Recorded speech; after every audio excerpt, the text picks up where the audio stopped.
Luxor, Egypt. Just hearing the name brings up these incredible images, right? Pharaoh's huge temples. Absolutely. Colossal scale. But today, we're zoning in on something specific that, well, it physically linked the heart of that ancient power, the Avenue of the Sphinxes. Ah, yes, an absolutely monumental pathway. It connects Karnak and Luxor temples. You can almost think of it as a stone artery, really central to the religious life back then. Exactly. It's so much more than just a road. It's like this sprawling outdoor museum, and it's lined with, what, over 1,000 statues, sphinxes, rams? That's right, over a 1050 found so far. It's quite staggering. So if you've ever wondered what it might have felt like, to walk where ancient Egyptians walked during their biggest celebrations, this is definitely something to explore.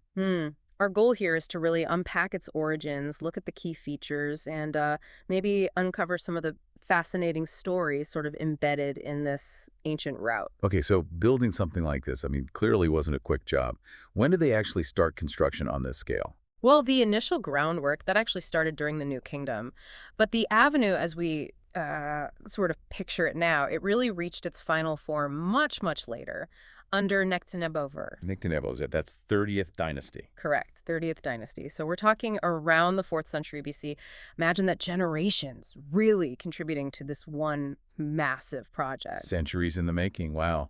And it wasn't just, like, aesthetically pleasing, right? This path had a very real purpose. And some pretty grand names, too, I read. Oh, definitely. It wasn't just for looks. It was known by names like the Path of God or the King's Festivities Road, sometimes just Ram's Road. The Path of God. Yeah, evocative, isn't it? Its main function was as the ceremonial stage for these huge religious processions, key events in their annual calendar. Processions, you mean like the Opet Festival? That sounds like it would have been quite a spectacle. It absolutely was. Probably the highlight of the religious year for many. It was this symbolic reenactment, the marriage of Amun-Ra and Mut, symbolizing renewal, rebirth. And these processions, they moved with immense ceremony right along the avenue, connecting those two great temple complexes, Karnak and Luxor. And we actually have evidence of this festival, right? It wasn't some obscure ritual. People knew about it. Oh, absolutely. It's documented. We find references in places like the Temple of Khonsu, which is in Karnak, and also Hatshepsut's Red Cabin, also at Karnak. Right. And even further afield, you see hints at the Ramesseum in Edfu and Medinet Habu. But the most detailed records, they're carved right into the pillared hall of Luxor Temple itself, the part built by Amenhotep III. So these were massive, public, deeply spiritual events. And wasn't there another big festival tied to this route? Something called the Beautiful Feast of the Valley? Yes, the Beautiful Feast of the Valley, or BFV for short. Its origins go back even further, maybe even to the Middle Kingdom. Wow. This one involved taking the statue of Amun, referred to as NB Entrai, meaning Lord of the Gods on a journey, transporting it between the east and west banks of the Nile, visiting mortuary temples, sacred chapels. And didn't Amenhotep III's mortuary temple feature in this one too? It did, yes. His temple was an important stopping point, a rest-in place for the statue of Amun during the BFV processions. Okay. And what's really interesting is how long these traditions lasted. During the Greco-Roman period, the BFV seems to have actually coincided, or maybe merged, with something called the Decadal Feast. Really? So it adapted over time? It suggests a fascinating continuity, yeah. These traditions kept going, adapting, right up until at least the time of Ptolemy VIII. It's just amazing to think about these rituals echoing down through so many centuries.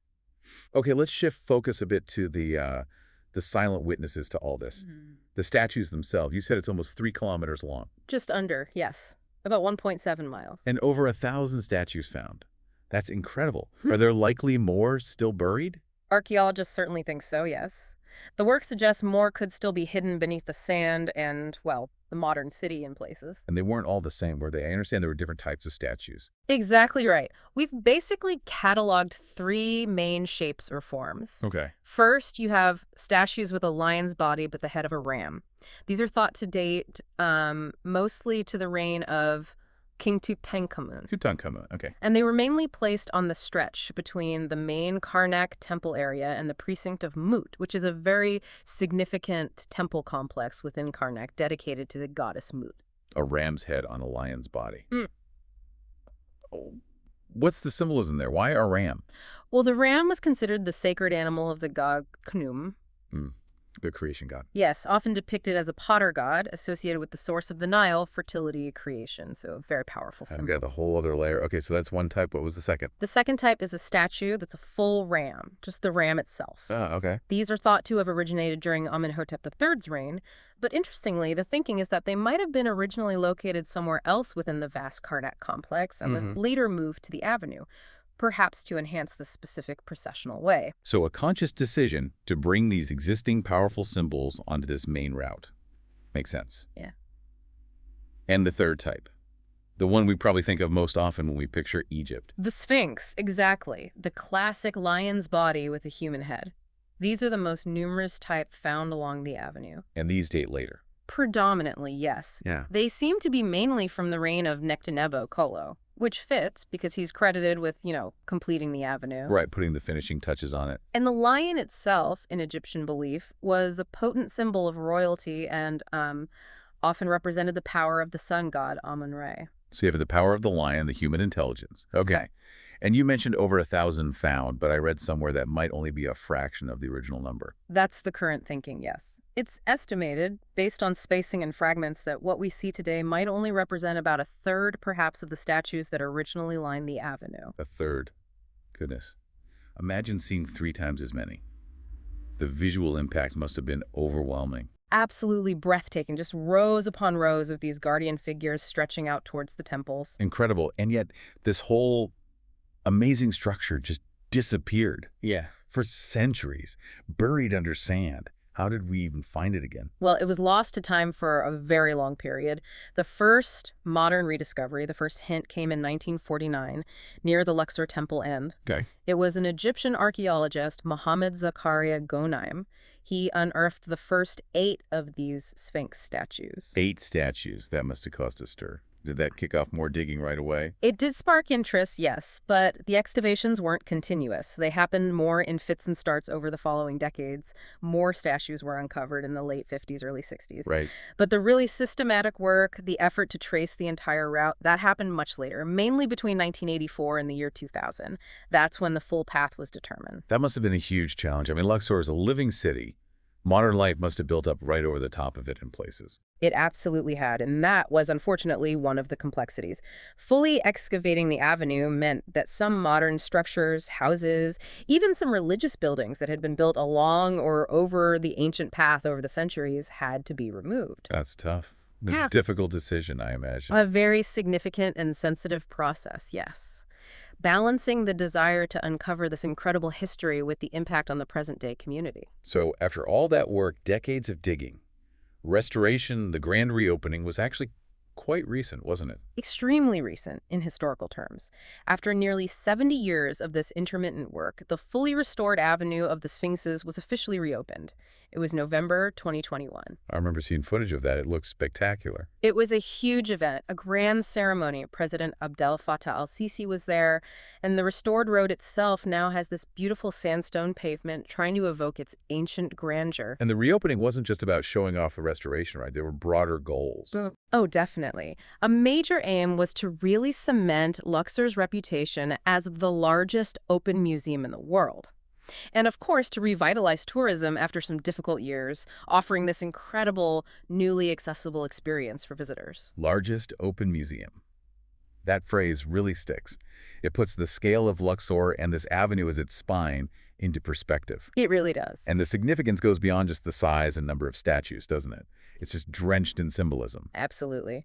As we talked about, it was the sacred road, the physical and symbolic link between the two most important religious centers of ancient Thebes, Karnak and Luxor, for those major processions. And the Sphinx itself, as a figure, held such deep meaning for the Egyptians, didn't it? Immense meaning. The Sphinx was seen as a spiritual guardian, often shown wearing the pharaoh's headdress, the nemes. Right. It represents that powerful fusion, the lion's strength, its majesty, combined with human intelligence, human consciousness. It was often seen as the living image of the sun god, Amun, and also embodied the pharaoh's dual nature, part divine, part human. So walking that avenue during one of those festivals, it wasn't just watching a parade. It was a profound religious experience for the people. Exactly. It provided this tangible connection to the divine, a way for the public to participate, even if just by witnessing, in these incredibly important religious observances. The journey itself was significant. I also found it interesting that the restoration approach was described using the term non-invasive interventions. What did that mean in practice? That was about finding a balance. The idea was to enhance the experience for visitors, make it accessible and understandable, but to do it with deep respect for the existing urban fabric and the archaeological integrity. So not just digging everything up carelessly. Precisely. It involved thinking carefully about integrating things like green spaces, walkways, lighting, but also connecting with local culture, local crafts, ensuring the modern interventions didn't overwhelm or damage the ancient site, aiming for a kind of harmonious coexistence. Makes sense. And Dr. Zahi Hawass, who's such a prominent figure in Egyptian archaeology, he had a pretty strong take on the site's importance. He certainly does. He's described the whole Luxor area, with the avenue really as its centerpiece, as, and I'm quoting loosely here, the largest open-air museum, the largest archaeological site in the world that tells the history of Egypt from the 2000 BC era all the way through the Roman period. Wow. From Dynasties Achaeable to the Romans, that's an incredible sweep of history. Just laid out before you. It's truly breathtaking. So just to kind of wrap this up, we've journeyed down this amazing avenue of the Sphinxes in Luxor.